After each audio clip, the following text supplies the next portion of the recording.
गोपिका जीवनस्मरणं गोविन्द गोविन्द सद्गुरु विठ्ठलदास महाराज की ஜெய். பிரம்மரிஷியாக இருக்கக்கூடிய கஷ்யபர், அந்த கஷ்யபரோட ஒரு மனைவியாக இருக்கக்கூடிய அசுர மாதாவாக இருக்கக்கூடிய திதி இப்போ அந்த ஹிரண்யாக்ஷன் ஹிரண்ய கஷ்யபுவை வயத்தில் தரிச்சுன்னு இருக்கா.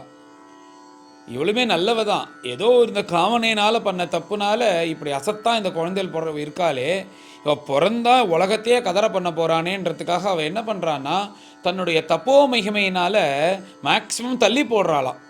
அப்படி எவ்வளோ நாள் தள்ளி போட்டான்னு சொல்லும்போது 100 வருஷம் தள்ளி போட்டாலாம். இவன் பிறக்காமல் இருந்தால் பரவாயில்ல, கொஞ்ச நாள் எல்லாரும் நன்னா இருக்கட்டுமேன்னு 100 வருஷம் தள்ளி போடுறாளாம். இவள் தள்ளி போட என்ன நடக்கிறதுன்னா உலகம் இருளாயிண்டே இருக்கான். இப்படி இருள் சூழ்ந்தது போல அப்படியே சூரிய வெளிச்சம் இல்லாமல் இருள் சூழ்ந்து அங்கங்கே காற்று அடிக்கிறது. உலகம் முழுக்க இப்படி யார்தான் அந்த கர்ப்பத்திலேருந்து அந்த அசத்து வெளில வரணும்னு அவ்வளோ முயற்சி பண்ணுறான் 2 பேரும். இப்படி இருக்கே, இது என்னது இது? உடனே அங்கே திக்பாலகர்கள், தேவர்கள், மற்றவர்கள் எல்லோரும் இந்த மாதிரி ஏதாவதுனால நேராக பிரம்மதேவன்கிட்ட தான் விண்ணப்பிப்பா போயிட்டு, என்னது இப்படி யாருது, இப்போ தான் உலகம் சிருஷ்டியாக இருக்குது, மேலே எல்லாத்தையும் உலகத்தை விஸ்தாரம் பண்ணணும்னு நீங்கள் சொல்லி அவவா ஆரம்பிச்சிருக்கா, அதுக்குள்ளே மகாபிரளயம் வருவது போல் உலகமே அழிவது போல் இருக்கே, இதுக்கு என்ன காரணம்? இந்த மாதிரி முன்னாடி நாங்கள் பார்த்ததே இல்லையே, திடீர்னு ஏன் இப்படி ஆனது, இதுக்கு என்ன காரணம்னு பிரம்மதேவன்கிட்ட இத்தனை பேரும் கேள்வி கேட்குறார்கள். உடனே பிரம்மதேவன் அவர்களை பார்த்து, கவலைப்படாதீங்கோ, எத்தனையும் உண்டாக்கின பிரபு பகவான் இருக்கார், அவர் எல்லாத்தையும் சரி பண்ணிடுவார் அப்படின்னு அவர்களை சமாதானம் படுத்தி, இதுக்கும் ஒரு காரணம் இருக்குது அப்படின்னு அந்த கதையை ஆரம்பிக்கிறார். என்ன கதைன்னா, எனக்கு முதல்ல நான் 4 குழந்தைகளை பெற்றெடுத்தேன். அவர்கள் யாருன்னா சனகாதிகள். அந்த சனகாதிகள் என்ன பண்ணான்னா, அவர்கள் ஹரிசரணம்னு கிளம்பிட்டா, ஜெகத் சிருஷ்டியில நாங்கள் ஈடுபாடு மாட்டோம் அப்படின்னு கிளம்பிட்டா. அப்படி கிளம்பினவர்கள் உலகம் முழுக்க சுற்றி பார்க்கணும்னு கிளம்பினா, அப்படி எல்லாத்தையும் பார்த்துட்டு கடைசியாக இந்த வைகுண்டத்தில் பிரபு இருக்காரே, அந்த பிரபுவை பார்க்கணும்னு ஆசையாக கிளம்புறா. மேலே பிரம்மபுத்திராளாக இருக்கக்கூடிய சனகாதிகள் பகவானை பார்க்கணுன்ற ஆசையினால அந்த வைகுண்டத்துக்கு கிளம்பி வரார்கள். இப்பேற்பட்ட உயர்ந்த வைகுண்டம் எப்படி இருக்குன்னு அந்த தேவதைகள்கிட்ட பிரம்மதேவன் வர்ணிக்கிறாராம். என்னன்னா, காமக்ரோத லோபமோக மதம் ஆச்சரியம்னு இதெல்லாம் தானே போட்டு நம்மளை படுத்துறது. இவைகள் எதுவுமே இல்லாத ஆனந்தகரமான வைகுண்டம்.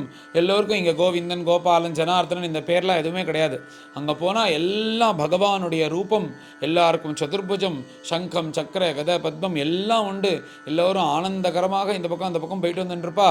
அதுக்கும் மேலே பகவான் அங்கே ஆதிசேஷனில் பள்ளி கொண்டு இருப்பார். உபனிஷத்தெல்லாம் திவ்ய சுந்தர்களாக மாறி சாமரம் வீசும், வேதங்கள்லாம் ஸ்தோத்திரம் பண்ணும், பாகவதெல்லாம் பாராயணம் பண்ணுவா, பாகவதெல்லாம் பாட்டு பாடுவா, பஜனை பண்ணுவா. இப்படி இருக்கிற ஆனந்தகரமான வைகுண்டத்தை பார்க்கணும்னு என்னுடைய புத்திரர்களாக இருக்கிற சனகாதிகள் இப்படி வரார்கள். அப்போ அவர்கள் வரும்போது என்னென்ன ஆச்சரியத்தெல்லாம் கண்டா அப்படின்னு பிரம்மதேவன் அழகாக வர்ணிச்சுட்டு வரார். வைகுண்டவாசியாக இருக்கக்கூடிய பிரபுவை தரிசனம் பண்ணணும்னு ஆசையாக வரா. அப்படி வரும்போது 6 அதிசயங்களை பார்க்குறார்களாம். அது எப்படி இருக்குன்னா, உள்ள நுழைஞ்ச உடனே ஒரு பெரிய வனம், அது பெரிய எக்ஸ்டென்ஷன், அதுக்கு நைஸ்ரேயசம் அப்படின்னு பேர். அப்படின்ற ஒரு வனம் பொதுவாக நம்ம பூலோகத்தில் எப்படி அந்தந்த சீசனுக்கு அந்தந்த காய்கள் அந்த பழங்கள் காய்க்கும். இப்போ நம்மளுக்கு நல்ல இந்த வசந்த ருத்துலேருந்து ஆரம்பித்து நம்மளுக்கு மாம்பழம் வரும் அந்தந்த சீசனில், அதாவது பூக்கிறது காய்க்கிறது ஒன்றும். ஆனால் அந்த நைஸ்ரேயசம்ன்ற வனத்தில் 24 மணி நேரமும் 365 நாட்களும் இந்த பூலோகத்தில் எதெல்லாம் காய்க்கிறதோ எல்லாம் காய்ச்சி பூத்து குலுங்கி தொங்குறதான். அப்படி சர்வ மங்களகரமாக இருக்கான். அந்த வனம் தான் முன்னாடி பெரிய எக்ஸ்டென்ஷனாக இருக்குது. அதில் 6 துவாரங்கள் வரிசையாக. அந்த 7வது துவாரத்தை திறந்தால் பின்னாடி அலமோதிர பால் சமுத்திரம் க்ஷீராப்தி, அதில் பிரபு பள்ளி கொண்டு இருக்காராம். இவர்கள் அந்த பிரபுவை பார்க்கணுன்றதுக்காக ஆசையாக வரார்கள். 6 ஆச்சரியத்தை பார்த்துன்னு வரா. அவைகள் என்னென்னு வரிசையாக வர்ணிச்சுன்னு வரா. இப்படி முதல் துவாரத்தை திறந்து உள்ளே பார்த்தா, இப்படி பார்த்துட்டே இருக்கும்போது தான் சொன்னேன்ல, அது ஒரு வனம் மாதிரி இருக்கிற அந்த வனத்துக்கு நடுப்புற ஒரு அழகான ஒரு குளம். அந்த குளம் நம்ம ஊரில் குளம்லாம் எப்படி இருக்கும், அந்த ஓரமாக ஒரு படிக்கட்டு இருக்கும், அதில் குளிச்சுட்டு போயிட்டே இருப்போம். அது எப்படி இருக்குன்னா, அந்த குளமே முழுக்க படிக்கட்டாக இருக்குது. அது சாதாரண படிக்கட்டு எல்லாம் தங்க படிக்கட்டான். அதுக்கும் மேலே கீழே போய் பார்த்தா அந்த கீழே இருக்கிற மண்ணா இல்லையா, அதுவும் ஒரு தங்க தாம்பாலம், அதில் மரகத வஜ்ர வைதூரியங்கள்லாம் பதிச்சிருக்கு, ஸ்படிகம் போல ஒரு ஜலம். அந்த ஜலத்தில் தான் பகவத் ஆராதனைக்கெல்லாம் எடுத்துன்னு போவாலாம். அப்படி ஒரு ஜலம். அதை பார்த்த உடனே என்னது இது, இப்படி ஒரு குளத்தை நம்ம எங்கேயுமே பார்க்க முடியாதே, இப்படி ஒரு சிருஷ்டியா அப்படின்னு பார்த்து ஆச்சரியப்பட்டுட்டே இருக்கும்போது அதில் ஒரு ஆச்சரியத்தை பார்க்குறான். என்னென்னா, ஜலத்தில் வளரக்கூடியது தாமரை.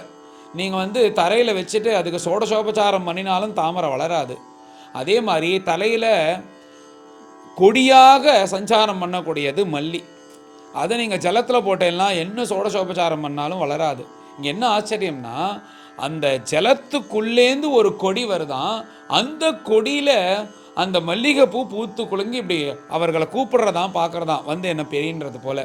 ஜலத்துக்குள்ளேந்து மல்லி வரதே ஆச்சரியம் அப்படின்னு அதை ஆச்சரியமாக பார்த்துட்டு இது பகவத் சிருஷ்டி அப்படின்னு சந்தோஷப்பட்டுட்டே இருக்கும்போது அந்த வாசனை அவ்வளோ ஆனந்தகரமாக இருக்குது. இப்படி இந்த மல்லியை பார்த்து ஆச்சரியப்பட்டுட்டே உள்ள நுழைகிறார்கள். இரண்டாவது கதவானது திறக்கிறது. இந்த இரண்டாவது கதை திறந்து உள்ளே போனால் அங்கே ஒரு பரமாச்சரியத்தை பார்க்குறான். என்னென்னா, இப்படி இந்த பக்கம் அந்த பக்கம் பார்க்கும்போது வலது பக்கம் அதான் அந்த நைசேசம்ன்ற வனம் வந்துட்டே இருக்குது. அதுக்கு நடுப்புற ஒரு மண்டபமாக அப்படியே தங்கத்தினாலே ஜுவலிக்கிறதா ஒரு மண்டபம். அந்த மண்டபத்துக்குள்ளே பார்த்தா ஒரு சிம்ஹாசனம், அதில் நல்ல இந்த மெத்தெல்லாம் போட்டு அதில் தங்கத்தினால அந்த வஜ்ர வைதூரியனால் பதிச்சு அப்படி ஜுவலிக்கிற மாதிரி, லைட்டே தேவையில்லை, இந்த வஜ்ரத்தினாலேயே ஜுவலிக்கக்கூடிய ஒரு மண்டபம். அப்படி ஒரு மண்டபம் அது யாருக்குன்னா, மேலே பகவான் அங்கே உட்காந்து பாரான், அதுக்காக உள்ள மண்டபமா. இந்த மாதிரி பகவான் உட்காந்துக்கிறான்னா என்ன பண்ணுவான், அந்த சேவகர்கள்லாம் அங்கே பகவான் வரத்துக்கு முன்னாடி சுத்தம் பண்ணணுமோன்னோ. இங்கே என்ன ஆச்சரியத்தை பார்க்குறான்னா, சாட்சாத் மகாலட்சுமி இருக்காலாம் அங்கே. என்னென்னா, மேலே பகவான் உட்கார போகிறான்னு தெரிஞ்சுட்ட உடனே அந்த சேவகர்கள் பாகவதால் எல்லாரையும் ஒதுக்கிட்டு தன் கையில் இருக்கிற பத்மம், அந்த தாமரை பூவாலேயே அந்த மண்டபத்தை முழுக்க சுத்தம் பண்ணி வைக்கிறாளாம். பிரபு கூட உட்காந்துக்கணும், பிரபு உட்காருவாரே, அவர் கூட நாமளும் உட்காந்துட்டு ஆனந்தமாக பிரபு கூட பேசணுன்றதுக்காக பகவான் உட்கார போகிறான்றதுனால மகாலட்சுமியே தன் கரத்தினால அந்த தாமரை பூவினால் சுத்தம் பண்ணுறா. அப்படி ஒரு ஆச்சரியத்தை ரெண்டாவது துவாரத்தை திறந்து பார்க்குறார்கள். அதை பார்த்துட்டே போகும்போது அடுத்து மூணாவது துவாரத்தை திறக்கிறார்கள். இந்த மூணாவது துவாரத்தை திறந்து பார்த்தா அங்கே ஒரே பாகவதாலாம் அற்புதமாக கானம் பண்ணிட்டுருக்கா. இப்படி அற்புதமாக கானம் பண்ணிட்டுருக்கிற பாகவதாவில் பார்க்குறா. அவர்கள் அப்படியே மெய் மறந்து பகவானை தியானம் பண்ணிட்டு கண்லேன் தாரதாரியாக கண்ணீர் விட்டுண்டு எப்படி ஒரு உத்தம பக்தன் நேத்ரே ஜலம் காத்ரருகேஷு ஹர்ஷகான்னு எப்படி ஒரு உத்தம பக்தன் பஜனை பண்ணுமோ அப்படி பண்ணிட்டு இருக்கார்கள் அவர்கள். இப்படி பண்ணிட்டு இருக்கும்போது இவர்களை மனசு கெடுக்கணுன்றதுக்காக அங்கேருந்து சில அப்சரஸ் ஸ்திரீகள் ஒழுங்காக வஸ்திரத்தை போட்டுக்காம அப்படி அவர்கள் முன்னாடி சித்தத்தை கெடுக்கணுன்றதுக்காக இப்படி சுற்றி சுற்றி வராலாம். சுற்றி சுற்றி வந்தாலும் அது வைகுண்ட லோகம். இந்த லோகமாக இருந்தால் மேபி இந்த காமனையானது உண்டாகிறதுக்கு வாய்ப்பு இருக்குது. ஆனால் வைகுண்ட லோகமாக இருக்கிறதுனால அவர்களே பாகவதர்கள் விரக்தர்கள். வைகுண்ட லோகமாக இருக்கிறதுனால அந்த சுற்றி சுற்றி வர அப்சரசர்களை ஹேளனமாக பார்த்து அந்த பிரபுவனுடைய பஜனையில் வர ஆனந்தத்துக்கு முன்னாடி இதெல்லாம் என்ன விஷயம் அப்படின்னு துச்சமாக அவர்களை பார்த்த உடனே அந்த அப்சரச ஸ்திரீகள்லாம் தலையை குனிஞ்சிக்கிறாளாம். இப்படி ஒரு ஆச்சரியத்தை அந்த மூணாவது துவாரத்தில் பார்த்துட்டே இந்த நாலாவது துவாரமாக இருக்கக்கூடிய நாலாவது கதவை திறந்துட்டு உள்ளே வரார்கள். இந்த நாலாவது துவாரத்துக்கு உள்ளே பார்த்தா அங்கே ஏற்கனவே ஒரு வனம். அந்த வனத்தில் பார்த்தா நிறையா புஷ்பங்கள்லாம் பூத்து குலுங்கிறது. அந்த புஷ்பங்கள்லாம் பார்த்தா நம்ம ஊரில் பார்க்கவே முடியாது அப்படி ஒரு புஷ்பத்தை. அப்படி ஒரு புஷ்பம், அந்த வாசனை கம்முன்னு ஆனந்தகரமாக இப்படி இருக்குது. அந்த புஷ்பத்தில் இருக்கிற தேன் குடிக்கணுன்றதுக்காக அந்த வண்டுகள்லாம் சுற்றி சுற்றி வருதான். வண்டுகள்லாம் சுற்றி சுற்றி அந்த தேன் குடிக்க வரும்போது பொதுவாக வண்டுகள்லாம் என்ன பண்ணும், ரீங்காரம் தானே பண்ணும், ரீன்னு சொல்லினே தானே சுத்தம். ஆனால் அந்த வண்டுகள்லாம் என்ன பண்ணுறதுன்னா, இப்போ ஏற்பட்ட வைகுண்டத்துக்கு வந்திருக்கோம், இங்கே நம்மளுடைய பழைய வாசனையால் இந்த ரீன்னு சொல்லிண்டா பண்ணுறது, இங்கேயும் பகவன் நாமந்தான் சொல்லணுன்றதுக்காக இந்த ரீன்னு சுத்தாமல் எல்லாம் ஹரிஹரி ஹரிஹரி ஹரிஹரின்னு சொல்லிண்டே பகவன் நாமம் சொல்லிண்டே இந்த திவ்யாம பிரதட்சணம் பண்ணுவாளே பாகவதாலாம், அந்த தீபத்தை வச்சு நடுப்புற பகவன் நாம சொல்லிட்டு எப்படி பிரதட்சணம் பண்ணுவாளோ அந்த மாதிரி அந்த பூவை வச்சு இந்த தேன் குடிக்கிறதுக்காக பகவன் நாமம் சொல்லிண்டே ஹரி ஹரி ஹரின்னு சொல்லிண்டே அந்த வண்டுங்கள்லாம் சுத்துறது அப்படின்ற ஒரு ஆச்சரியத்தை இந்த நாலாவது துவாரத்தை பார்த்துட்டே வரார்கள். இப்படி அஞ்சாவது கதவு திறக்கிறது. இந்த அஞ்சாவது கதவை திறந்தா அங்கே ஒரு ஆச்சரியம். என்னன்னா நிறையா பக்தர்கள் பார்த்தா அங்கே இருக்கிற பாகவதர்கள் சேவகர்கள் எல்லாரும் பகவான் மாதிரி இருக்கா. பகவான் மாதிரியே சதுர்புஜத்தோட இப்படியே இருக்கா. அவெல்லாம் என்ன பண்ணுறான்னா, இப்படியே நிறைய புஷ்பங்கள் இருக்கே, அத்தனை புஷ்பத்தையும் எடுத்துன்னு போய் அப்படியே விசர்ஜனம் பண்ணுறதுக்காக எடுத்துன்னு போகிறாளாம். இதெல்லாம் எந்த புஷ்பம், இங்கேருந்து பூத்த புஷ்பமா, இல்லை இங்கே இந்த நைஸ்ரேயசம்னு வனம்னு சொன்னேன், இப்படி ஒரு பூக்கள்லாம் இருக்கே, இங்கேருந்து எடுத்ததான்னு பார்த்தா அங்கேருந்து எடுத்தது கிடையாதான். இது என்னன்னா, பூலோகத்தில் நாம் பகவானுடைய திருவடியில் என்ன பூ போடுறோமோ அத்தனையும் வைகுண்டத்தில் இருக்கிற பிரபுவனுடைய சரணாரந்தத்துக்கு போயிடுறதான் அப்படின்னு தான் குருநாதர் சொல்லுவார். இந்த இடத்த சொல்லும்போது இப்படி அவருடைய திருவடிக்கு போயிடுமா. இப்போது சாதாரணமாக ஒருத்தர் ஒரு ஒரு ஒரு ஒரு 10 கிலோ பூ வாங்கிட்டு அதை நம்ம தூக்கி போடுறதுக்கே கஷ்டமாக இருக்குது. உலகத்தில் இத்தனை கோடி ஜனங்கள் பூ போட்டானா அத்தனையும் அவருடைய திருவடிக்கு போகிறதுன்னா அது ஒரு பெரிய ஒரு யந்திரம் மாதிரி வச்சு, அங்கே பார்த்தா அங்கே நம்ம ஊரில் இல்லாத யந்திரங்கள்லாம் வச்சு அதை எப்படிலாம் எடுக்கலாமோ இப்படி எடுத்துன்னு இந்த பாகவதெல்லாம் போயிட்டே இருக்கலாம். அப்படி அதை விசர்ஜனம் பண்ணுறதுக்காக எடுத்துன்னு போகும்போது என்ன ஆச்சரியன்னா, அந்த துளசி இருக்கே, அந்த துளசியை மாத்திரம் பிரபு விடவே மாட்டேங்கிறாராம், எடுத்து வச்சுக்கிறாராம் துளசியை மாத்திரம். ஏன்னா அந்த துளசி மேலே பகவானுக்கு அப்படி ஒரு ஆசை. கோவிந்தனுடைய திருவடியில் துளசிக்கு ஆசைன்னு சொல்லாமல் கோவிந்தனுக்கு துளசி மேலே ஆசை அப்படின்னு தான் கோபிகைகள் சொல்கிறா ராசபஞ்சாத்தியாயில். அந்த மாதிரி கோவிந்த சரணப்பிரியே, கோவிந்தனுடைய திருவடிக்கு துளசி மேலே ஆசையாம். அப்படி பகவான் துளசி எடுத்து வச்சுக்கும் போது இதை நம்ம ஊர் இருந்தால் என்ன சொல்லுவா, அப்படி என்ன பண்ணிட்டா, இந்த பகவான் இருக்காரே ஓரவஞ்சனை, நாமளும் தானே வரோம், நம்மளை விட்டுட்டு பாரு இந்த துளசியை மாத்திரம் எடுத்து வச்சுக்கிறோம் அப்படின்னு பூலோகத்தில் சாதாரணமாக இருக்கிறவா பேசுவா. இந்த வைகுண்டமாக இருக்கிறதுனால இந்த காமக்ரோதங்களே கிடையாது அங்கே. அதனால் மற்ற பூக்கள்லாம் என்ன சொல்கிறதுன்னா, இந்த துளசி அம்மா என்ன பாக்கியம் பண்ணான்னு தெரியல, அது தெரிஞ்சால் நாமளும் பண்ணுவோம், நாமளும் பண்ணினான்னா பகவான் நம்மளும் எடுத்து வச்சுப்பாரு. அந்த துளசி பண்ண பாக்கியத்தை எல்லோரும் சந்தோஷப்படுறதா அந்த பூக்கள்லாம். எஸ்மின் தபஸ் சுமனசோ பகுமானயந்தி அப்படின்னு இந்த ஒரு ஆச்சரியத்தை பார்த்துட்டே அடுத்தது இந்த 5வது கதவை திறந்து 6வது கதவுக்குள்ளே போகிறார்கள். இந்த 6வது கதவை திறந்தால் அங்கே ஒரு ஆச்சரியத்தை பார்க்குறோம். என்ன ஆச்சரியம்னா, முதல்ல சொன்னனே ஒரு குளம், அதே மாதிரியே ஒரு குளம், இது அதை விட பெருசாக இருக்குது.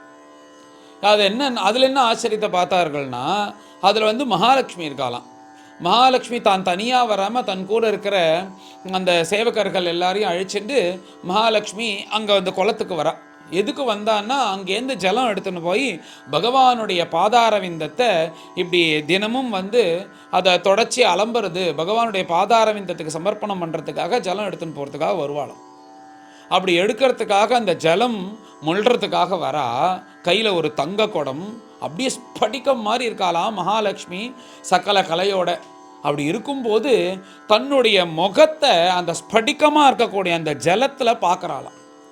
அப்படி பார்க்கும்போது என்ன ஆச்சரியம்னா, இந்த கண்ணாடியில் எப்படி தான் பார்த்தா தெரியுமோ அந்த மாதிரி அந்த ஜலத்தில் தன் முகம் தெரியறதான். அதை பார்த்த உடனே மகாலட்சுமியே ஒரு நிமிஷம் சொக்கி போயிட்டாலாம். என்ன ஒரு அழகு, நாம் இவ்வளோ அழகாக இருக்கமே, நாம் இவ்வளோ அழகாக இருக்கோம். உடனே தோணும், நம்ம இவ்வளோ அழகாக இருக்கிறதுனால தான் பகவான் நம்மளை சுற்றி மகாலட்சுமி மகாலட்சுமின்னு வரார் அப்படின்னு சாதாரணமாக இருக்கிறவங்களுக்கு தோணும். ஆனால் இங்கே மகாலட்சுமி என்ன நினைக்கிறான்னா, நம்ம இவ்வளோ அழகாக இருக்கமே, அதுக்கு காரணம் என்ன தெரியுமோ, அன்றைக்கி பகவான் ஆசையாக கூப்பிட்டு நம்மளுக்கு முத்தமிட்டாரோலோ, அதனால தான் நாம் இவ்வளோ அழகாக இருக்கோம் அப்படின்னு சொல்லிட்டு அந்த ஜலத்தை எடுத்துன்னு உள்ளே போகிறது போல் இப்படி ஒரு ஆச்சரியத்தை ஆனந்தகரமாக பார்த்துண்டு அந்த 6வது கதையும் திறந்துண்டு உள்ளே வரார்கள். இத்தனை ஆச்சரியத்தையும் பார்த்து அவர்களுக்கு இன்னும் கியூரியாசிட்டி ஜாஸ்தியாக எடுத்து, இதே எப்படி இருக்கே, நம்ம பிரபு எப்படி இருப்பார், எப்படி ஆனந்தகரமாக இருப்பார், அவரை பார்த்து சந்தோஷத்தை அடைய வேண்டாமோ அப்படின்னு இப்படி ஆனந்தமாக அந்த 6வது கதவையும் திறந்துண்டு இந்த 7வது துவாரத்தையும் தாண்டி இருக்கிற பிரபுவை பார்க்கணும்னு இப்படி உள்ளே வரார்கள். அப்படி பார்க்கும்போது அந்த 7வது துவாரத்துக்கு முன்னாடி பார்த்தா சதுர்புஜத்தோட கதையை கையில் வச்சுட்டு ஜெய விஜயர்கள் நிற்கிறார்கள். இப்படி நின்றுட்டே இருக்கா. அவள் இப்படி வைகுண்டமாக இருக்குது, எல்லாரும் சிரிச்சுன்னு தானே இருக்கான். இந்த 2 பேரும் எள்ளும் கொள்ளும் வெடிச்சுன்னு இப்படி முகத்தை பார்த்தோன்னு கோபமாக பார்த்துட்டு இருக்கானா அந்த 4 பேரையும். அவர்களை பார்த்த உடனே இங்கே இப்படி இருக்கான் இவன் அப்படின்ற மாதிரி சனகாதிகளுக்கு தோன்றதான். சரி போனால் போகிறது பரவாயில்ல, அவங்க சுபாவம் எப்படி இருக்குன்னு நாம் என்ன பண்ண முடியும் அப்படின்றதுக்காக அதையும் தாண்டி பகவானை பார்க்கணுன்றதுக்காக இப்படி முன்னாடி வரும்போது அந்த ஜெயவிஜயர்கள் என்ன பண்ணான்னா, ஒரு பெரிய தடி வச்சுட்டு இருக்காலாம். அதை வச்சு நீட்டி நீங்கள் உள்ளே போகக்கூடாதுன்னு தடுத்துட்டார்களாம். இப்படி இந்த தடியை நீட்டின உடனே கோபமே வராத அந்த சனகாதிகளுக்கு கோபம் வந்துருக்கான். கோபம் வந்த உடனே மேலே அந்த ஜெயவிஜயர்களை பார்த்து ஈஷத்து காமானுஜேனா. ஏன்னா அந்த கோபத்துக்கு காமானுஜன்னு பேர். தனியாக கோபம் எங்கேயுமே வராது. எல்லாம் வேடிக்கையாக சொல்லும்போது கோவப்படாத கோவப்படாத கோவப்படாதன்னு சொன்னால் கோவப்படாதன்னு சொல்கிறதுக்கு பதிலாக ஆசைப்படாத ஆசைப்படாத ஆசைப்படாதன்னு சொல்கிறது தான் சரி. ஏன்னா ஆசைப்பட்டு அது நிறைவேறனா தான் கோபமாக மாறும். கார்த்தால எழுந்து நல்ல டிகாஷன் போட்டு நல்ல ஒரு பாலை வச்சு சூப்பர் காஃபி குடிக்கணும்னு எல்லாத்தையும் எடுத்து வச்சுருந்தா அந்த எடுத்து அந்த பேக்கெட் பாலை பிரித்தா அதை காய்ச்சும் போது திரிஞ்சு போயிடுத்துனா கோபம் வரும். நீங்கள் எதை வேணாலும் எடுத்து பாருங்க, இப்படி தானே எல்லாமே இருக்குது. அதனால் இதுக்கு கோபம் தனியாக என்றைக்குமே வராது. அதுக்கு காமானுஜன்னு பேர். அதனால் யாரையும் பார்த்து கோபப்படாதுன்னு சொல்கிறதுக்கு பதிலாக ஆசைப்படாத ஆசைப்படாதுன்னு சொன்னாலே கோபம் தானாக வராது. அதனால் இங்கே காமானுஜேனா இவாளுகளுக்கு என்னென்னா பகவானை பார்க்கணுன்ற ஆசை, அதை தடுத்த உடனே கோபம் வந்துருதான். அதனால் மேலே அந்த ஜெயவிஜயர்களை பார்த்து பேசுகிறார்களாம் இந்த சனகாதிகள். இந்த வைகுண்டமானது பரம பவித்திரமானது. மற்ற ஜந்துக்கள் கூட இங்கே வந்து காமக்ரோதத்தை விட்டுட்டு இப்படி இருப்பது போல் இந்த காட்சியெல்லாம் பார்த்துட்டு நீ வந்து இங்கே விஷ்ணு பார்ஷதனாக இருந்து இந்த காமக்ரோத லோபம் சொல்லக்கூடிய இந்த ரஜோகுணத்தை வச்சுட்டு எங்களை உள்ளே போகக்கூடாதுன்னு நீ எப்படி தடுக்கலாம்? எங்களை மாலி உள்ள பாகவதாளுக்கு தரிசனம் கொடுக்கறதுக்காக தானே பிரபு அங்கே படுத்துன்னு இருக்க. அப்பேற்பட்ட நீ எங்களை ஏன் தடுத்த? அதனால நீ தடுத்ததுனால இந்த காம குரோத லோபங்கள் இவைகள்லாம் எந்த ஒரு யோனி எந்த ஒரு ஜென்மா ஜாஸ்தியாக இருக்குமோ அப்பேற்பட்ட அசுர ஜென்மாவில் நீங்கள் புடக்கக்கூடாது அப்படின்றது போல் ஒரு சாபத்தை கொடுத்தார்கள். இப்படி சபித்த உடனே ஜெயவிஜயன் நடுங்கிட்டா. ஏன்னா இவர் பிராமண சாபம் இதை வாங்கிட்டு லோகத்துக்கு போனால் இப்படி வந்து ஐயோ சாபம் கொடுத்துட்டேலே சாப விமோச்சனம்லாம் பேசலையாம். மேலே என்ன சொல்கிறான்னா இப்போ அசுர யோனியில் பிறந்துட்டேன்னா இந்த மோகம்னு ஒன்று வந்துடும். இவர்கள் மோகத்துக்கு எவ்வளோ பயப்படுறா. மோகம்னா ஒரு மாயை. மோகம்னா என்னென்னா தான் இருந்தால் தான் எல்லாம் நடக்கும். இது வந்து இப்போது லௌகீகமாக இருக்கிற விஷயம்தான் சத்தியம், பகவான் வந்து சத்தியம் கிடையாது அப்படின்னு ஒரு எண்ணத்தை உள்ளுக்குள்ளே அது கொடுக்கக்கூடியது தான் மோகம். அதில் ஒன்றி போய் அதுக்காக வேணுங்கிற தப்புகளை பண்ணிட்டு இதுக்காக இப்படியே வாழ்ந்துட்டு இருக்கோம் பார்த்தேல, இது பண்ணக்கூடியதான் மோகம். இவர்கள் பிரார்த்தனை பண்ணும்போது என்ன பண்ணுறான்னா இந்த மோகம் இல்லாமல் நாங்கள் இருக்கணும்னு இதை நீங்கள் அனுகிரகம் பண்ணுங்கன்றாலாம். நான் பகவானை உடனே வந்து பார்த்துடணும்லாம் கேட்கலையா. நான் அசுரயோனியில் பிறந்தாலும் இந்த மோகம் என்னை எதுவும் பண்ணக்கூடாது, பிரம்மாஸ்திரம் எதுவும் பண்ணக்கூடாதுன்னு கேட்கறது போல் கேட்குறாளாம். ஏன்னா அந்த மோகம்னு வந்துட்டுன்னா நான் திரும்ப இங்கே வரவே மாட்டேன்.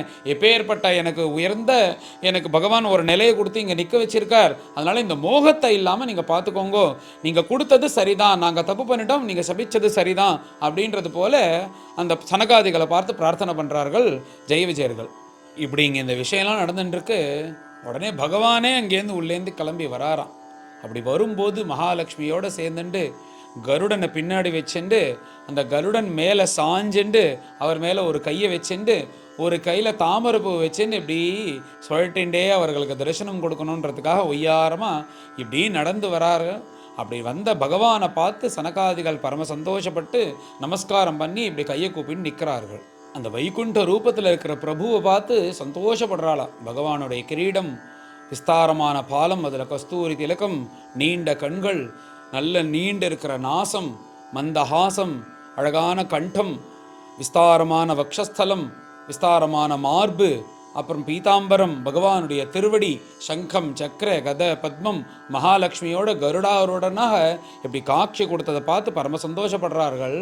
அதில் ஒரு அழகான ஒரு ஸ்லோகம், இது பாராயணம் பண்ணும்போது சொல்லியிருக்கேன். தஸ்யாரவிந்த நயனஸ்ய பதாரவிந்தன்னு வரும். என்னென்னா அப்படி பகவான் வரும்போது அந்த துளசி மேலே பகவானுக்கு ஆசைன்னு சொன்னல, அந்த துளசியோடு சேர்ந்து நடந்து வராராம். துளசி இந்த சரணாரவிந்தத்தில் இருக்கான். அப்படி அந்த சரணாரவிந்தத்தில் இருக்கிற அந்த துளசியோடைய வாசனை இப்படி கிளம்பி அந்த அக்ஷர பிரம்மனிஷ்டரார்களாக இருக்கக்கூடிய எல்லாத்தையும் தியாகம் பண்ணிட்டு இப்படி மகான்களாக இருக்கக்கூடிய எதுலேயுமே ஆசை இல்லாத அவர்களுடைய மூக்குக்குள்ளே போய் இப்படி தொலைக்கிறதான் ஒரு செகண்ட் அதில் சொக்கி போயிட்டார்களாம் சனகாதிகள் கூட. அப்பேற்பட்ட அந்த துளசியோடைய மகிமையை ஒரு ஸ்லோகத்தில் சொல்லி இப்பேற்பட்ட பிரபு அவர்களுக்கு காட்சி கொடுத்து பிரசன்னமாக நிற்கிறார் வந்து. மேலே அந்த பகவானை பார்த்து சனகாதிகள் சொல்கிறாளாம், எங்கள் பிதாமகாலாக இருக்கக்கூடிய பிரம்மதேவர் உங்களை பற்றி எங்கள்கிட்ட நிறையா வர்ணிச்சிருக்கார். அப்போ வர்ணித்த போது நான் வந்து காது வழியாக அவருடைய கதாமிருத்த பானத்தை கேட்டு என் மனசில் வந்து உங்களை நான் வந்து இப்படி தான் இருப்பேன்னு நினச்சிட்டே இருந்தேன். அப்பேற்பட்ட உங்களை நான் ரொம்ப நாளாக பார்க்கணும்னு ஆசையோடு கிளம்பி வந்தேன். இப்போ அப்பேற்பட்ட உங்களை தரிசனம் பண்ணிட்டேன், பரமபாகியம் எனக்கு அப்படின்னு சனகாதிகள் பகவானை பார்த்து சொல்கிறார். பிரபோ, உங்களுடைய நாமத்தையும் உங்களுடைய குணத்தையும் இப்படி பானம் பண்ணிட்டு இருக்கிற பாகவதர்கள் கிட்ட போய் சொர்க்கலோகத்தை காமிச்சா அவர்களே வேண்டான்றா, இல்லை வைகுண்டத்தை காமிச்சா வைகுண்டமே வேண்டாம், இந்த பகவத் அனுபவமே போதும் அப்படின்னு பாகவதாலே சொல்கிறார்கள். அப்பேற்பட்ட உங்களை பார்க்கணும்னு ஆசையாக கிளம்பி வந்தேன். இப்போ உங்களை நன்னா தரிசனம் பண்ணிட்டேன். எனக்கு அப்பேற்பட்ட தரிசன பாக்கியம் கிடைச்சது. ஆனாலும் இதுக்கு நடுப்புற என்ன எடுத்துன்னா, இங்கே வந்த நாங்கள் கோபத்துடன் உங்ககிட்ட சேவை செஞ்சுட்டு இருக்கிற இந்த விஷ்ணு பார்ஷதர்களை நாங்கள் சபிச்சிட்டோம் எங்களுக்கே தெரியாமல். அதனால உங்ககிட்ட வேலை செய்கிறாலோன்னு அப்போ அவர்களை சபிச்சது நாங்கள் பண்ண தப்புன்றது போல சொல்கிறாளாம். அதனால நீங்கள் எனக்கு நரக்கத்துக்கு அமிச்சாலும் பரவாயில்ல, நாங்களுக்கு சித்தமாக இருக்கோம். ஏன்னா இப்பேற்பட்ட தரிசனம் பாக்கியம், இந்த தரிசனத்துக்காக நான் நரகத்தில் போய் கூட வாழறதுக்கு சித்தமாக இருக்கேன். ஆனால் நாங்கள் தப்பு பண்ணிட்டோம். உங்களை பார்க்க வரும்போது உங்ககிட்ட சேவை செஞ்சுருக்கிற உங்கள் பார்ஷதர்களை திட்டிட்டோம், எங்களை மன்னிக்கணும்ன்றது போல பகவான்கிட்ட பிரார்த்தனை பண்ணுறார்கள். அதோட இந்த 5வது அத்தியாயமானது பூர்த்தியாகிறது. மேலே எல்லோரும் கலந்து பாராயணம் பண்ணுவோம். அத பஞ்சதசோऽध्यायः मैत्रेय उवाच प्राजापत्यं तु तत्तेजः परतेजोहनं दितिः दधार वर्षाणि शतं शङ्कमाना सुरार्दनात् लोके तेन हता लोके लोकपालाः तौजसः न्यवेदयन् विश्वसृजे ध्वान्तव्यतिकरं दिशां देवाऊचुः तमयेतद्विभो वेत्थ संविघ्नायद्वयं भृशं न ह्यव्यक्तं भगवतः कालेनास्पृष्टवर्त्मनः देवदेव जगद्धातः लोकनाथ शिखामणे परेषाम् अपरेषां त्वं भूतानामसि भाववित् नमो विज्ञानवीर्याय माययेदमुपेयुषे गृहीत गुणभेदाय नमस्ते अव्यक्तयोनये ये त्वानन्येन भावेन भावयन्ति आत्मभावनम् आत्मनि प्रोतभुवनं परं सदसदात्मकम् तेषां सुपक्कयोगानां जितश्वासेन्द्रियात्मनां लब्धयुष्मत्प्रसादानां न कुतश्चित् पराभवः यस्य वाचा प्रजाः सर्वाः गावः तन्त्येव यन्त्रिताः हरन्ति बलिमायत्ताः तस्मै मुख्याय ते नमः सत्वं विधत्स्व शम्भूमन् तमसा लुप्तकर्मणाम् अदभ्रदयया दृष्ट्या आपन्नान् अर्हसीक्षितुम् एष देवदितेर्गर्भः ओजः काश्यपमर्पितम् दिशः तिमिरयन् सर्वाः वर्धते अग्निरिवैधसी मैत्रेयोवाच सप्रहस्य महाबाहो भगवान् शब्दगोचरः प्रत्याचष्ट आत्मभूर्देवान्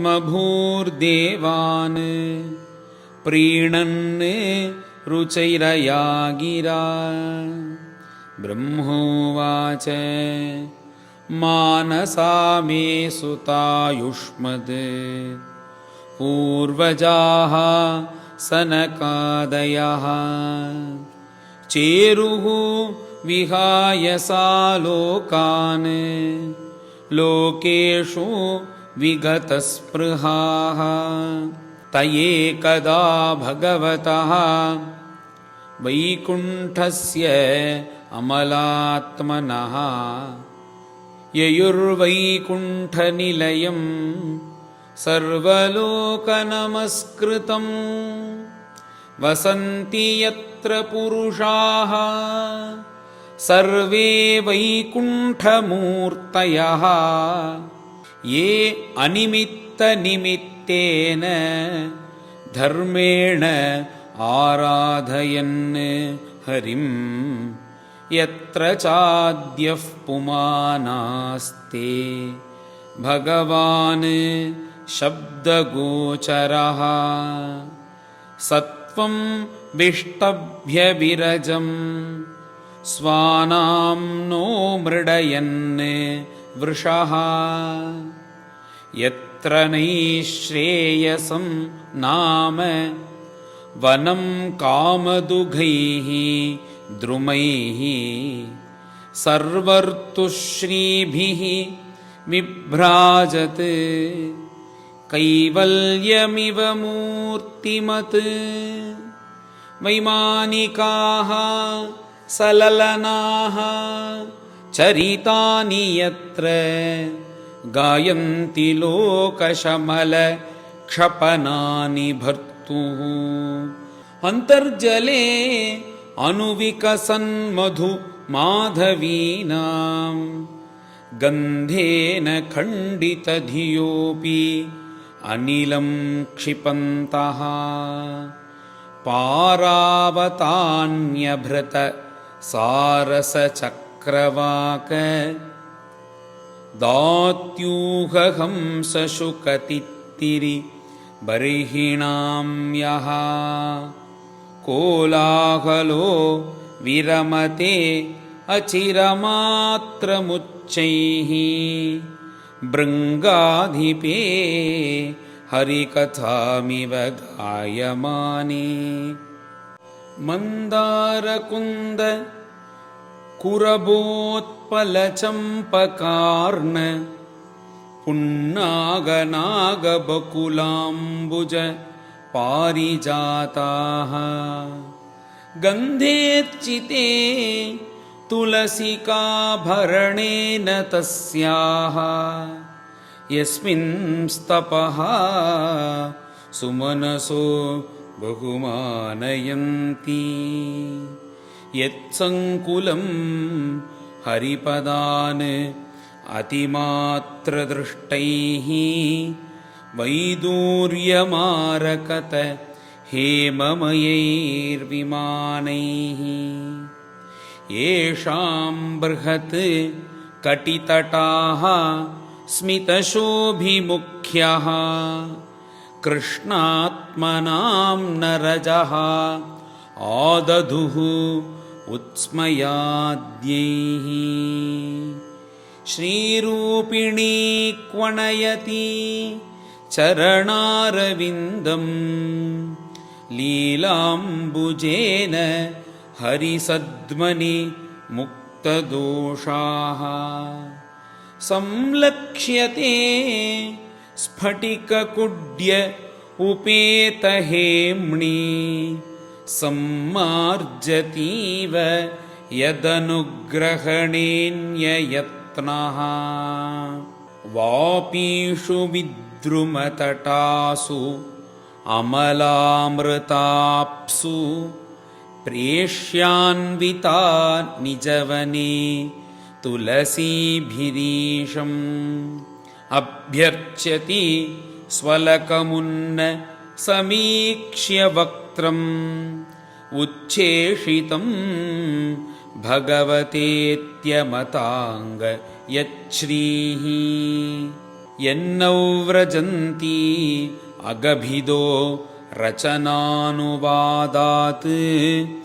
शृण्वन्ति येऽन्यविषयाः कुकथामतिघ्नीः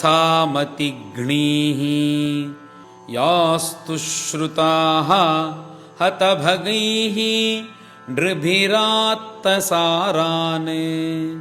तांस्तान् क्षिपन्ति अशरणेषु तमस्सु हन्त येऽभ्यर्थितामपि च नो नृगतिं प्रपन्नाः ज्ञानं च तत्त्वविषयं सहधर्मयत्र नाराधनं भगवतः वितरन्त्यमुष्य सम्मोहिता विततया बत माययाति यच्चौरजन्ति अनिमिषां ऋषभानुवृत्त्या दूरेयमाह्युपरिणः स्पृहणीयशीलाः भर्तुर्मिथः सुयशसः कथनानुराग वैक्लव्यबाष्पकलया पुलकीकृताङ्गाः तद्विश्वगुर्वधिकृतं भुवनैकवन्द्यं दिव्यं विचित्रविबुधाग्र्य विमानशोचिः आपुः परां मुदमपूर्वमुपेत्य योग मायाबलेन मुनयः तदथो विकुण्ठम् तस्मिन्नतीत्य मुनयः षडसज्जमानाः कक्षाः समानवयसावथ सप्तमायां देवौ अचक्षत गृहीतगदौ परार्ध्य केयूरकुण्डलकिरीट विटङ्कवेषौ मत्तद्विरेफवनमालिकया निवीतौ विन्यस्तयासित चतुष्टयबाहुमध्ये वक्त्रं भुवा कुटिलया स्फुट निर्गमाभ्यां रक्ते क्षणेन च मनाग्रभसं दधानो द्वार्येतयोः निविविशुः मिषतोरपृष्ट्वा पूर्वा यथा पुरट वज्रकपाटिकायाः सर्वत्र ते अभिशमया मुनयस्वदृष्ट्या ये सञ्चरन्ति अविहता विगताभिशङ्काः तान् वीक्ष्य वातरशनान् चतुरः कुमारान् वृद्धान् दशार्धवयसः विदितात्मतत्त्वान् वेत्रेण चास्खलयताम् अतदर्हणां स्तौ तेजो विहस्य भगवत्प्रतिकूलशीलौ ताभ्यां मिषत् स्वनिमिषेषु निषिध्यमानाः स्वर्हत्तमाह्यपि हरेः प्रतिहारपाभ्याम् ऊचुः सुहृत्तम दिदृक्षितभङ्गईषत् कामानुजेन सहसात उपप्लुताक्षाः मुनय ऊचुः को वामिहैत्य भगवत् परिचर्ययोच्चैः तद्धर्मिणां निवसतां विषमस्वभावः तस्मिन् प्रशान्तपुरुषे गतविग्रहे वां को वा आत्मवत् कुहकयोः परिशङ्कनीयः न ह्यन्तरं भगवतीह समस्तकुक्षौ आत्मानमात्मनि नभः नभसीव धीराः पश्यन्ति यत्र युवयोः सुरलिङ्गिनोः किं व्युत्पादितं ह्युदरभेदि भयं यतोऽस्य तद्वाममुष्य परमस्य विकुण्ठभर्तुः कर्तुं प्रकृष्टमिह धीमहि मन्दधीभ्यां लोकानितो व्रजतमन्तरभावदृष्ट्या पापीयसः त्रय इमे रिपवोऽस्य यत्र तेषामितीरितम् उभौ अवधार्य घोरं तं ब्रह्मदण्डम् अनिवारणम् अस्त्रपूगैः सद्यो हरेः अनुचरो उरुबिभ्यतस्तत् पादग्रहौ अपतताम् अतिकातरेण भूयादघो निभगवद्भिः अकारिदण्डः यो नो हरेत सुरहेलनमप्यशेषम् मा वो अनुतापकलया भगवत्स्मृतिघ्नः मोहो भवेदिह तु नौ व्रजतोरधोधः एवं तदैव भगवान् अरविन्दनाभः स्वानां विबुध्य सदतिक्रममार्यहृद्यः तस्मिन् ययौ परमहंसमहामुनीनाम् अन्वेषणीयचरणौ चलयन् सहश्रीः तन्त्वागतं प्रतिहृतौ पयिकं स्वपुंभिः ते चक्षताक्षविषयं स्वसमाधिभाग्यम्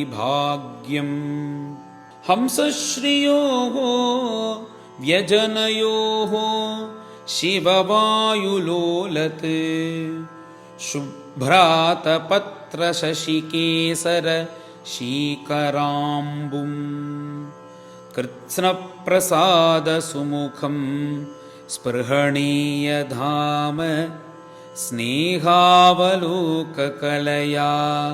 हृदि संस्पृशन्तम् श्यामे पृथौ उरसि शोभितया श्रिया स्वः चूडामणिं सुभगयन्तमिव आत्मधिष्ण्यम् पीतांशुके पृथुनितम्बिनि विस्फुरन्त्या काञ्च्यालिभिः विरुतया वनमालया च वल्गुप्रकोष्ठवलयं विनतासुतांसे विन्यस्तहस्तमितरेण धुनानमब्जम् विद्युक्षिपत् मकरकुण्डलमण्डनार्ह गण्डस्थलोन्नसमुखं मणिमत्किरीटं दोर्दण्डषण्डविवरे हरतापराध्य हारेण कन्धरगतेन च कौस्तुभेन अत्रोपसृष्टमिति चोत्स्मितमिन्दिरायाः स्वानां धिया विरचितं बहुसौष्ठवाढ्यम् मह्यं भवस्य भवतां च भजन्तमङ्गम् நேமுர்நிரீக்ஷ்ய நவித்ருப்தத்ருஷோ முதா கைஹி. மேல இப்பொழுது இந்த தஸ்யாரவிந்த நயனஸ்ய பதாரவிந்தன்னு ஒரு ஸ்லோகம். இது ரொம்ப அருமையான ஸ்லோகம். என்ன இந்த ஸ்லோகத்தினுடைய பாவம்னா, இந்த சனகாதிகள் அக்ஷர பிரம்மனிஷ்டர்கள், எதுக்கும் மயங்காதவர்கள், பூர்வேஷாமபி பூர்வஜாகான்னு எல்லோருக்கும் முன்னாடி உண்டானவர்கள். பிரம்மதேவரே காமத்தினால மோகிச்சவர். அப்பேற்பட்ட பிரம்மபுத்திராளாக இருக்கக்கூடிய இவர்கள் எந்த ஒரு காமச்சேஷ்டைகளுக்கும் லௌகிகமான விஷயத்துக்கும் மயங்காதவர்களாம். சனகாதிகள் பரம பவித்திரமானவர்கள். அப்பேற்பட்டவர்கள் வைகுண்டத்துக்கு இப்படி பகவானை பார்க்க வரும்போது அந்த சமயத்தில் அந்த பகவானுக்கு அர்ச்சனை பண்ண துளசியானது பகவானுடைய திருவடியில் இருக்கு. அந்த திருவடியில் இருக்கிற துளசியோட வாசனை அப்படியே ஒவ்வொரு துவாரமாக தாண்டி இந்த சனகாதிகள் எங்கே இருக்காளோ அவளுடைய மூக்கு வழியாக உள்ள புகுந்து அந்த மனசுக்கிட்ட போனதான். இப்படி உள்ள அந்த வாசனை போன உடனே ஒரு செகண்ட் மயங்கிட்டாலாம் அவர்கள். என்ன சங்கோபம் அக்ஷரஜுஷாமப்பி சித்ததன்வோ. எல்லாத்தையும் வீடு வாசல் மனைவி வைக்கல் எதையுமே வேண்டான்னு இப்படி எல்லாத்தையும் தியாகம் பண்ண அந்த சனகாதிகள் கூட அந்த பகவத் சரணாரவிந்தத்தில் இருக்கிற அந்த துளசி வாசனையில் ஒரு நிமிஷம் சொக்கி போயிட்டார்களாம். அப்படி அருமையான ஸ்லோகம் இது. தஸ்யாரவிந்த நயனஸ்ய பதாரவிந்த கிஞ்சல் கமிஸ்ர துளசி மகரந்தவாயுः அந்தர்கதः ஸ்வவிபரேண சகார தேஷாம் சங்க்ஷோபம் அக்ஷரஜுஷாமபி சித்ததன்வோः தேவா அமுஷ்யவதனாசித பத்மகோஷம் உத்வீக்ஷ்ய சுந்தரதராதர குந்தஹாசம் லப்தாசிஷः புனரவேக்ஷ்ய ததீயமங்க்ரி த்வந்த்வம் நகாருணமணிஸ்ரயனம் நிதத்யுः பும்சாம் கதிம் மிருகயதாமிக யோகமார்கைः தியானாஸ்பதம் பகுமதம் நயனாபிராமம் பௌம்ஸ்னம் வபுः தர்ஷயானமனன்யசித்தைः ஔத்பத்திகைः சமக்ருணன் யுதமஷ்டபோகைः குமாராவூச்சுः யோந்தர்ஹிதோ ஹ்ருதி கதோபி துராத்மனாம் த்வம் சோத்யைவ நோ நயனமூலம் அனந்தராத்தஹ யர்ஹ்யேவ கர்ணவிவரேண குஹாம் கதோ நஹ பித்ராணுவர்ணிதரஹ பவதுத்பவேன தம் த்வாம் விதாம பகவன் பரமாத்மதத்வம் சத்வேன சம்பிரதிரதிம் ரசயந்தமேஷாம் யத்தேனுதாபவிதிதைः திருடபக்தியோகைः உத்க்ரந்தயோ ஹ்ருதி விதுः முனயோ விராகாः நாத்யந்திகம் விகணயந்த்யபி தே பிரசாதம் கிம் தூ அன்யதர்ப்பிதபயம் ப்ருவவுன்னயைஸ்தே ஏங்கத்வதங்கிரிசரணா பவதः கதாயாः கீர்த்தன்யதீர்த்தயசசः குஷலாரசஜ்ஞாः காமம் பவः ஸ்வவ்ருஜினைः நிரயேஷு நஸ்தாத் சேதோலிபத்யதினு தே பதயோரமேத வாசश्चनः துலசிவத் यदि तेऽङ्घ्रिशोभाः पूर्येतनो गुणगणैः यदि कर्णरन्ध्रः प्रादुश्च कर्त्सयदिदं पुरुहूतरूपं तेनेश निर्वृतिमवापुरलं दृशो नः तस्माइदं भगवते नमयिद्विधेम योऽनात्मनां दुरुदयो भगवान् प्रतीतः। श्रीहरये नमः।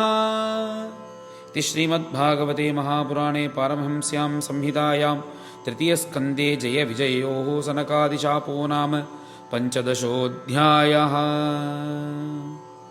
गोपिका जीवनस्मरणं गोविन्द गोविन्द।